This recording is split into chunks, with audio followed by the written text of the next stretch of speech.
So oranges in the Victorian era were very special at Christmas time. These were brought in from warmer climates and they were sold at the general store and specifically in Fort Steele at Mrs. Sprague's. You can find ads for that in the Prospector newspaper saying that she had fresh, tropical, warm weather fruit. So oranges would be purchased in December and they were very loved at Christmas time. A lot of people would get one in the toe of their stocking as well.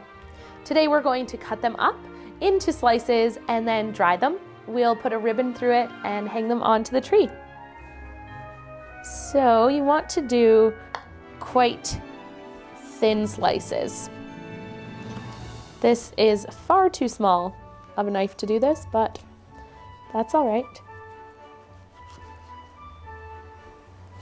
You're going to put these on a baking sheet with parchment paper and let them dry at the lowest setting on your oven, which for most people is about 200 degrees Fahrenheit.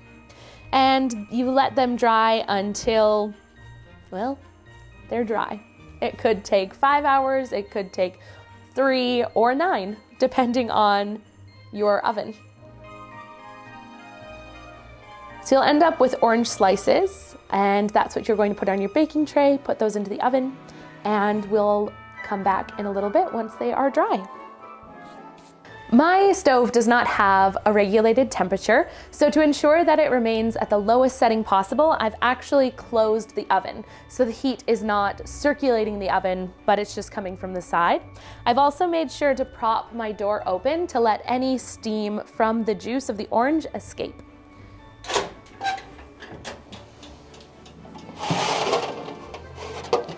And there they are.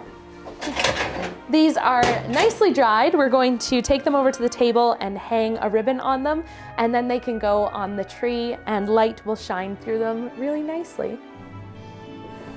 I've cut a length of ribbon. This is a crocheted ribbon that I'm using.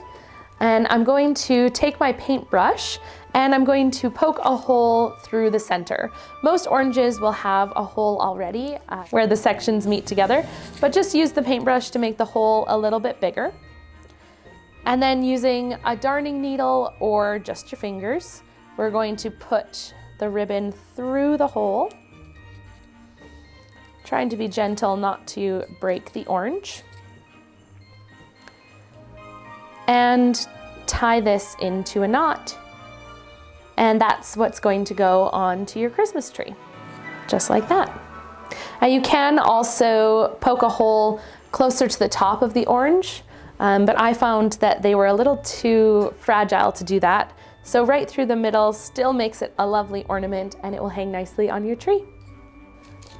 For the smaller pieces, you can add those to your centerpiece or put them into a bowl with some cloves and cinnamon and create a bit of potpourri. And that's it. Another simple craft to make your Victorian Christmas tree a little bit more beautiful.